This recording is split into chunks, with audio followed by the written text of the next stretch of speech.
Hello everyone, welcome to the platform. इस video के through हम कवर करेंगे इनकम अंडर हेड सैलरी का न्यूमेरिकल। ठीक है, फुल फ्लेज एक काइंड ऑफ न्यूमेरिकल हमारा पेंडिंग, उसको इस वीडियो के थ्रू हम कवर करेंगे। तो आपके सामने हम स्क्रीन में न्यूमेरिकल लेकर आ रहे हैं and then we will solve together that numerical. ठीक है, आपके सामने स्क्रीन में न्यूमेरिकल डिस्प्लेड है। Mr. Pranav, an employee of Commerce Achiever Company Limited at Delhi and covered by the Payment of Gratuity Act, retire at the age of 64 on 31st December 2019। यानी कि 64 years एक जो है criteria है, उस पर ध्यान देना है। और मिस्टर प्रणव एक एम्प्लॉई है और मिस्टर प्रणव क्या हुए, वो एक इंडिविजुअल हुए। ठीक है, और इंडिविजुअल क्या होता है, एसएससी होता है। ठीक है, और रिटायर कब हो रहे हैं, 64 ईयर्स की एज में हो रहे हैं, 31st December 2019 after completing the 33 years of service and 7 months of the service. At the time of retirement, his employer pays 20,51,640 as gratuity। ठीक है, यानी करंट एम्प्लॉयर ने उन्हें ये ग्रेचुटी के अमाउंट पे की है।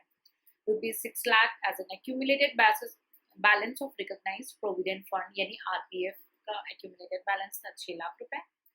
He is also entitled for the monthly pension of ₹8,000, यानी 8,000 जो है वो पर मंथ उसको मिलते थे as a pension.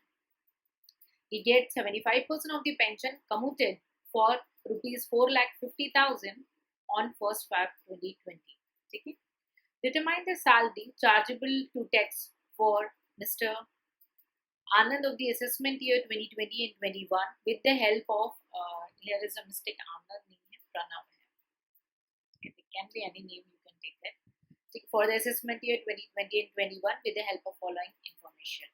Basic salary, ठीक है, कितनी दी हुई थी, 80,000, 9 मंथ्स की दी हुई है 7,20,000। बोनस दिया हुआ है आपका 36,000। हाउस एचआरए दिया हुआ है, हाउस रेंट अलायंस 15,000, 9 मंथ्स के हिसाब से 1,35,000। Rent paid by mister Pranav 10,000 for 12 months, 1,20,000. Employer contribution towards the RPF rupees 1,10,000. Professional tax paid by Mr. Pranav rupees 2,000. Note: salary and pension falls due on the last day of each month। ठीक है, यानी कि ये जो due हो रहा है वो हर मंथ के लास्ट में ड्यू हो रहा है। ठीक है, तो आई hope you all gone through with the numerical which I read in front of you. तो चलिए अब हम सॉल्यूशन की ओर बढ़ते हैं। ठीक है, क्वेश्चन को अपने पास बगल में रखेंगे, ठीक है, ताकि आपको कोई जो है इशू नहीं हो उसे सॉल्व करने में। तो सबसे पहले हमने क्या देखना है, एसएससी।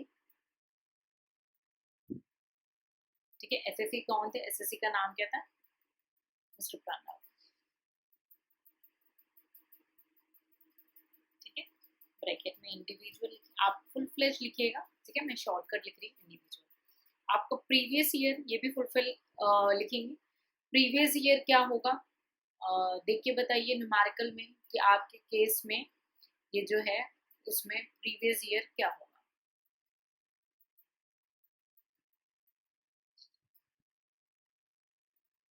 असेसमेंट ईयर 2020-21 है, तो प्रीवियस ईयर 2019-2020, और असेसमेंट क्या ईयर क्या हुआ, 2020 एंड 2020।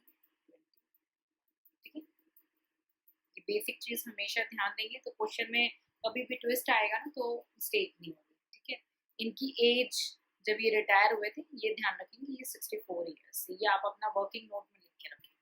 ठीक है, चलो अब करते हैं कंप्यूटेशन ऑफ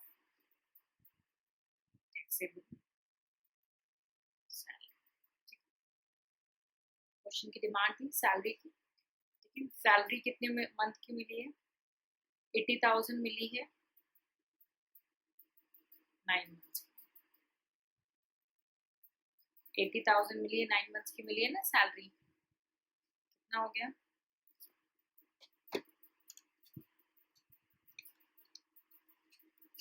7,20,000। ठीक है, 7,20,000। उसके बाद पेंशन कंप्यूट करेंगे। ठीक है, पेंशन कंप्यूट करेंगे।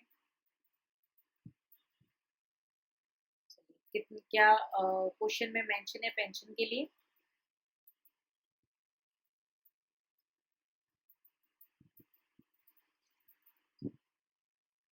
पेंशन के लिए मेंशन है एक्यूमुलेटेड आरपीएफ दिया हुआ है, मंथली पेंशन जारी 8,000 रुपये, ठीक है, मंथली पेंशन है 8,000 रुपये, ठीक है। 75% कंप्यूटेड फॉर 1 फरवरी, ठीक है, 1 फरवरी को जो है इनको फुल फ्लेज पेंशन मिल जा रही है। 2 महीने बच रहे हैं जिसमें 75% मिलेगी, है ना, 2 महीने बच रहे। और रिटायर कब ये हुए हैं? दिसंबर में रिटायर हुए हैं और 1 फरवरी को ये मिल रही है, तो केवल कितना मंथ इनको पेंशन मिली होगी? जनवरी मंथ की, है ना, केवल कितने मंथ की मिली होगी? जनवरी मंथ की मिली होगी, है ना। कोई डाउट होगा तो पूछेंगे। ₹8,000 इंटू 1 क्यों? क्योंकि ये जनवरी मंथ का है, ठीक, क्योंकि ये रिटायर कब हो रहे हैं? दिसंबर में हो रहे हैं, ठीक। और जो कंप्लीट पेंशन मिल जा रही है इनको वो फरवरी में मिल जा रही है, तो एक ही महीना बचा। 1,000 8,000 जो फुल फ्लेज पेंशन मिलेगी, मंथली पेंशन, प्लस ₹8,000, जिसमें से 75% जो है इनका क्या है मिल जा रहा है इनको टोटल वैल्यू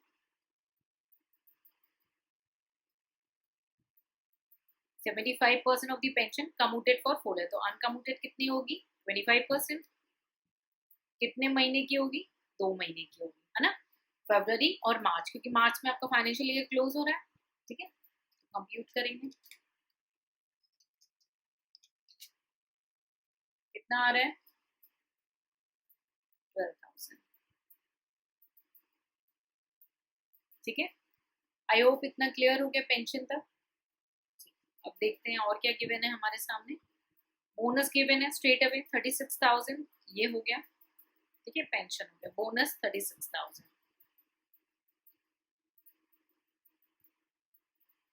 ठीक है, बोनस 36,000 स्ट्रेट अवे गिवन है, ठीक है। अब कंप्यूट करेंगे हाउस रेंट अलाउंसेस, HRA, ठीक है, क्या कैलकुलेट करेंगे? HRA, ठीक है। कुछ वर्किंग नोट कर लेते हैं।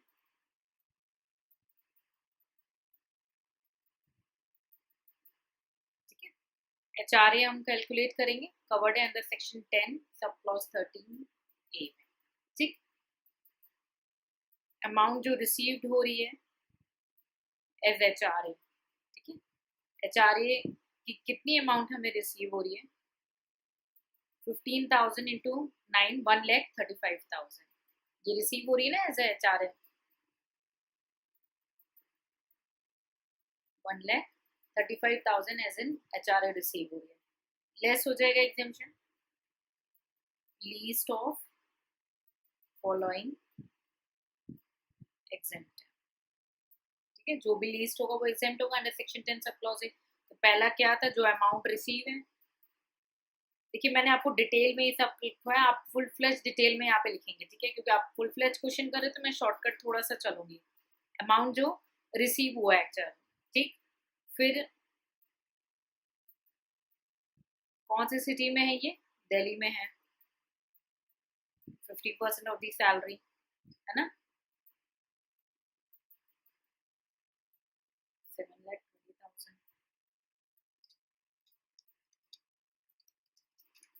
कितना होगा? 3,60,000, ठीक। उसके बाद rent paid less 10% of salary, है ना, रेंट पेड कितना था? 10,000 इंटू 9 माइनस 7,20,000 का 10%,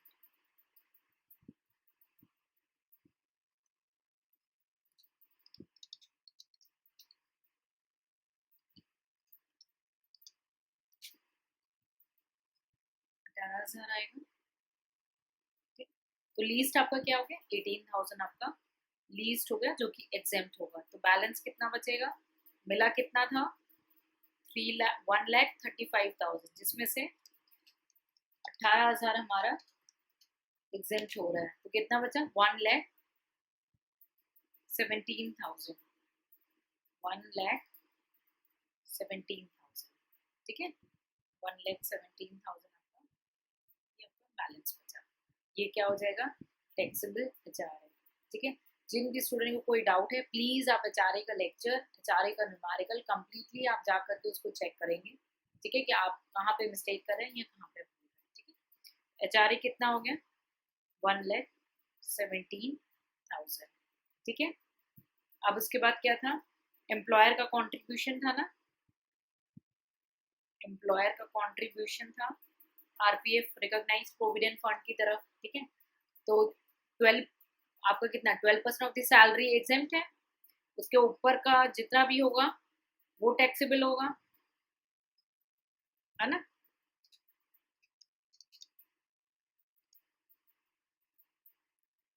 $23,600।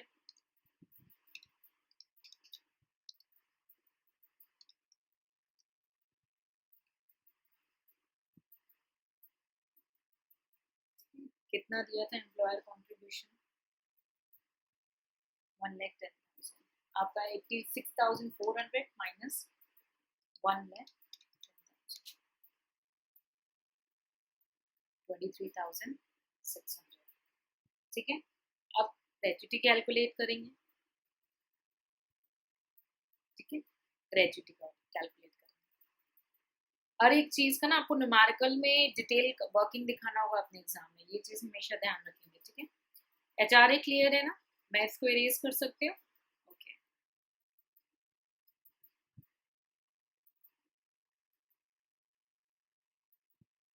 जिसको भी कोई भी डाउट है प्लीज उस स्पेसिफिक हेडिंग में जा करके एक बार क्विक रिवीजन दे देंगे कि आपसे कहाँ पे मिस्टेक हो रही है, आप क्या चीज भूल रहे हैं, क्योंकि कुछ भी डिफिकल्ट नहीं है अगर आप इंडिविजुअली वीडियोस को ढंग से समझे होंगे, उनकी थ्योरी को समझे होंगे, उनके न्यूमेरिकल को समझे होंगे, तो फुल फ्लेज क्वेश्चन में कोई भी डिफिकल्टी नहीं आनी चाहिए। अदरवाइज कहीं ना कहीं आपसे मिस्टेक हुई है पास्ट वीडियोस को अंडरस्टैंड करने में, न्यूमेरिकल को अंडरस्टैंड करने में। ठीक है, otherwise there is no compulsion in solving the full fledge question. ठीक है, I hope this much is manageable. Gratuity calculate करेंगे। ठीक है, ग्रेच्युटी आती है अंडर सेक्शन 10 सब क्लॉज 10 के अंदर। ठीक है, तो जो अमाउंट रिसीव हुई है एज अ ग्रेच्युटी, ठीक है, अमाउंट कैसे रिसीव हुई है ग्रेच्युटी के अंदर, 20,51,640। ठीक है, 20,51,640 एज अ ग्रेच्युटी आपको रिसीव हुई है। ठीक है, फंडा जो सिखाया है बिल्कुल उसी को फॉलो करेंगे, less least of following exempt. ठीक, सबसे पहले क्या है, जो अमाउंट रिसीव हुआ है, ठीक, 20,51,640। नेक्स्ट आपकी जो भी स्टैट्यूटरी लिमिट होगी, है ना, जो भी आपकी नोटिफाइड स्टैट्यूटरी लिमिट है वो क्या होगी, स्टैट्यूटरी लिमिट 20 लाख। ठीक, थर्ड हमारा जो क्लॉज है, ठीक है, क्या क्लॉज है, 15/26 इंटू लास्ट ड्रॉन सैलरी। तो लास्ट ड्रॉन क्या है, 8,000 सैलरी थी, 10 मंथ्स के हिसाब से 80,000 हो गई। ठीक, उसके बाद कितना इन्होंने काम किया, 33 ईयर 7 मंथ्स, तो यहाँ पे 6 मंथ से ऊपर हो गया, तो टोटल कितने हो गए, 34 कंप्लीटेड ईयर ले लेंगे। ठीक है, अब क्यों हुआ है प्लीज आप इसका डिटेल लेक्चर जाके चेक कर लेंगे। ठीक है, बिकॉज फुल फ्लेज क्वेश्चन के बाद टाइम में इंडिविजुअली कंसिडर नहीं कर सकते, it will difficult for the student जिनको ऑलरेडी कवर है। ठीक है, कैलकुलेट कर लेंगे आप, आपकी वैल्यू आ जाएगी 15,69,231। ठीक, तो आपको रिसीव कितना हुआ था, 20,51,640, और least of the following exempt है, तो लीस्ट कौन सा है, 15,69,231। ठीक, डिफरेंस फिगर लगा लेंगे, 20,50,640 माइनस 15,69,231, बैलेंस बचेगा आपका 4,82,409, 4,82,409 409। जिस भी बच्चे का आंसर नहीं आया है प्लीज कैलकुलेशन पे ध्यान देंगे और इंडिविजुअल टॉपिक को ध्यान से रिकवर करेंगे, रिकॉल करेंगे, ठीक है, कि क्या चीज किसमें है और क्या आप मिस कर रहे हो। 482 409 ग्रेजुटी हो गया ना, 482 409, ठीक है। नेक्स्ट आते हैं हम टैक्सेबल कम्यूटेड पेंशन यानी कम्यूटेड पेंशन लेंगे। ऊपर तो हमने अनकम्यूटेड पेंशन दी थी, ठीक है, हमने जो ऊपर कैलकुलेट की थी वो क्या कैलकुलेट करके दी थी, जो 8000 into 1 वो थी आपकी अनकम्यूटेड पेंशन, ठीक है। अब हमें क्या करना है, कम्यूटेड पेंशन निकालनी है, ठीक है। सो पहले फुल वैल्यू निकालेंगे पेंशन की, ग्रेजुटी हो गया, ओके।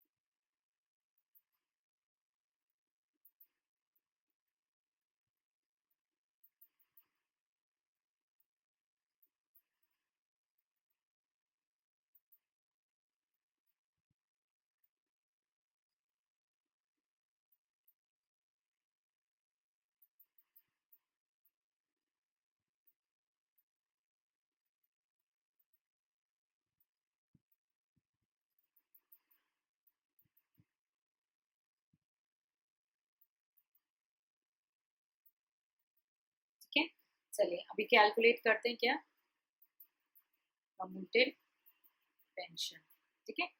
कम्यूटेड पेंशन कवर्ड है अंडर सेक्शन 1010A के अंदर, ठीक है, 1010। देखिए सेक्शन याद करना कोई कंपलसरी नहीं, याद हो जाता है तो वेल एंड एनफ है, ठीक है, और नहीं होता है तो do not take any kind of tension, ठीक है। सो पहले हम फुल वैल्यू निकाल लेंगे पेंशन का। फुल वैल्यू क्या आएगा, 4,50,000 का 75% था, है ना, तो कितना हो गया,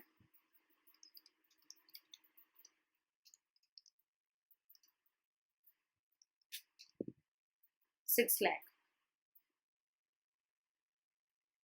डिवाइड करेंगे, ठीक है, ये फुल वैल्यू आ गया आपके पेंशन का, ठीक है।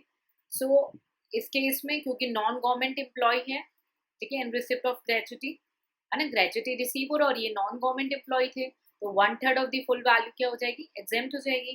तो 6 लाख की 1/3 कितनी हो गई, वर्बली कर लो, 2 लाख हो गई। कम्यूटेड पेंशन कितना था, कम्यूटेड पेंशन था इनका 4,50,000 less exemption, 1/3 of full value which is 6 lakh का 1/3 कितना होगा, 2 लाख, तो बैलेंस कितना हो गया, 2,50,000, ठीक है। 2,50,000 आपका कम्यूटेड पेंशन आ गया, 2,50,000 आपका क्या आ गया, कम्यूटेड पेंशन आ गई। सारी वर्किंग करना बहुत ज्यादा जरूरी है, ठीक है, 2,50,000, ठीक है। फिर एक्यूमुलेटेड बैलेंस इन आरपीएफ, एक्यूमुलेटेड बैलेंस इन आरपीएफ, मैं शॉर्टकट लिख रही हूँ, आपको एग्जाम में फुल फ्लेज लेना है, ठीक है।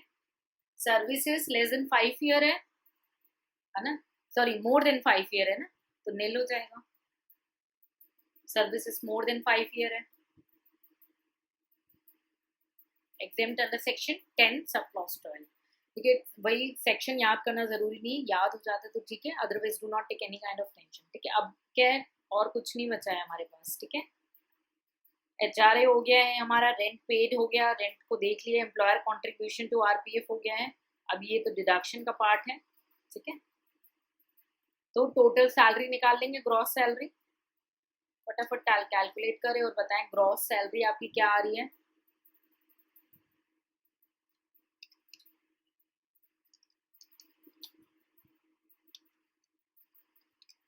ठीक है।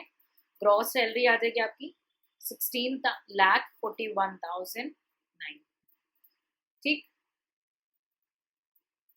उसके बाद लेस डिडक्शंस कर देंगे, स्टैंडर्ड डिडक्शन आपका हो जाएगा और प्रोफेशनल टैक्स कितना है 2000 है। स्टैंडर्ड डिडक्शन आपका हो जाएगा 50,000, प्रोफेशनल टैक्स है आपका 2000, बैलेंसिंग आपकी इनकम अंडर हेड सैलरी आ जाएगी 16 लाख।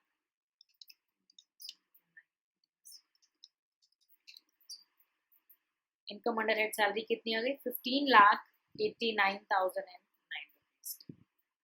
देखिए हर एक प्रोविजन को ये आपकी टैक्सेबल सैलरी आ गई।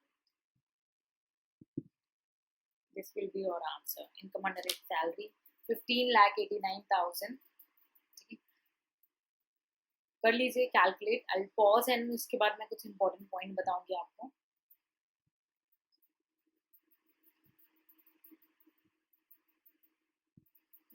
ओके सो इसीलिए इनकम अंडर हेड सैलरी यानी सैलरी के चैप्टर में इंडिविजुअली हेड्स को समझना बहुत ज़्यादा ज़रूरी है, क्योंकि अगर आपने इंडिविजुअली समझ लिया ना तो आप फुल फ्लेज क्वेश्चन को बहुत आसानी से कर सकते हैं।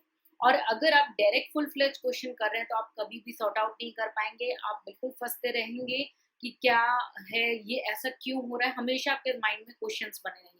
But actually if you want to qualify the exam और actually if you want to solve the question, तो आपको स्टेप बाय स्टेप जैसे मैंने कवर कराया है कि इंडिविजुअल टॉपिक का पहले थ्योरी समझेंगे, फिर उनका न्यूमेरिकल प्रैक्टिस करेंगे, बस basic level numerical, not very high कि हाई कोर्ट और सुप्रीम कोर्ट के जजमेंट्स में चले गए, नहीं ऐसा कुछ नहीं है। बेसिक टाइम बेसिक अंडरस्टैंडिंग रखेंगे, प्रोविजन को बिल्कुल अच्छे से समझेंगे, ठीक है। फिर उसका न्यूमेरिकल प्रैक्टिस करेंगे और उसको मेमोराइज हो जाएगा। जब बार बार करेंगे तो ऑटोमेटिकली वो मेमोराइज हो जाएगा। इसीलिए जब हम गाइडेंस प्रोग्राम करते हैं तो हम सैलरी को हमेशा कुछ एक लंबे समय का गैप दे देते हैं, उसके बाद फुल फ्लेज क्वेश्चन कराते हैं। रीजन बीइंग दैट कि स्टूडेंट को वो टाइम दे दे कि वो मेमोराइज कर ले, प्रोविजन रिवाइज कर ले, और फुल फ्लेज क्वेश्चन में वो हमारा सॉल्यूशन मत देखिए, वो अपना करे सॉल्यूशन और हमारे पैटर्न से उसको मैच आउट कर ले। और अगर वो सॉल्व कर लेता है 90% से 100% के बीच में, अगर कोई स्टूडेंट क्वेश्चन सॉल्व कर ले रहा है, that means that student on the right track. उनको चीजें क्लियर हो गई, उनको जस्ट रिवीजन की जरूरत है, ठीक है। So I hope you solve with the question. In case कोई भी डाउट हो रहा है तो प्लीज आई रिकमेंड यू कि आप पास्ट वीडियोस को देखेंगे, उनकी थ्योरी को और उनके न्यूमेरिकल को इक्विवेलेंट समझेंगे, ठीक है। फुल फ्लेज जो इनकम टैक्स के क्वेश्चन होंगे, हम जब पूरा कोर्स कंप्लीट करेंगे तो उसको अंडरस्टैंड करेंगे। और I am planning to take a open test. वो कब होगा मैं आपको डिक्लेयर करूंगी कि हम ओपन टेस्ट कब करेंगे। तो एक बार हम जब टैक्स का कोर्स कंप्लीट कर लेंगे ऑन एन एवरेज, तो हम एक ओपन टेस्ट भी कंडक्ट कराएंगे, ठीक है, जिसमें कुछ स्टूडेंट हैं जिनका गाइडेंस प्रोग्राम ऑलरेडी कंप्लीट हो चुका है, कुछ स्टूडेंट केवल टेस्ट सीरीज को ऑप्ट किए तो उनका टेस्ट सीरीज कंप्लीट हो चुका है, काफी लंबा समय हो चुका है, कुछ का कंटिन्यू अभी चल रहा है, कुछ अभी नए जुड़े हैं। तो आप सब बच्चों को एक दूसरे के प्रति चैलेंजेस हो जाएगा, हम सबका इंडिविजुअली पेपर चेक करेंगे। ओपन टेस्ट क्या होगा कि जो मेंबर स्टूडेंट जो टेस्ट सीरीज के लिए, गाइडेंस प्रोग्राम के लिए या किसी भी प्रोग्राम के लिए जुड़े हैं, वो तो टेस्ट देंगे ही देंगे। आउट ऑफ दैम जो पब्लिक में हमारे एस्पिरेंट्स हैं वो भी उस टेस्ट को दे सकते हैं और उसका आंसर सबमिट कर सकते हैं, ठीक है। और आंसर सबमिशन के केवल 2 प्लेटफॉर्म होंगे, हमारा एक तो फेसबुक का ग्रुप होगा और दूसरा टेलीग्राम, ठीक है। और आप यूट्यूब में कमेंट के फॉर्म में भी अपने आंसर को सबमिट कर सकते हैं। We are not accepting in any other mode. आप ये जो सॉल्यूशन है, जो टेस्ट है, उसका आंसर वेबसाइट पे भी हमारे सबमिट कर सकते हैं।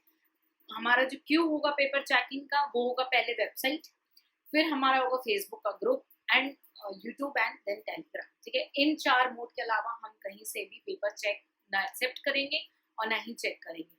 उसके बाद we will help you with the solution also in the next future video, ठीक है। सो आप रेडी रहें कि हम किसी भी दिन उस टेस्ट को डिक्लेयर कर सकते हैं। कुछ समय बीत जाए ताकि आपका थोड़ा सा आपको रिविजन का टाइम मिल जाए, और जो स्टूडेंट अभी नहीं पढ़े हैं इस वीडियो के बाद वो पढ़ाई कर लें, ठीक है, और थोड़ा सा जग जाए कि आपका समय आ चुका है। You have to be get sincere. ये सारी चीजें मत देखो कि किसका एग्जाम का डेट कितना एक्सटेंड हो रहा है, क्या नोटिफिकेशन, नहीं, बस पढ़ाई पे फोकस करो, ठीक है। So I hope it's all clear, और so keep working hard and please take care. See you in the next lecture. Till then.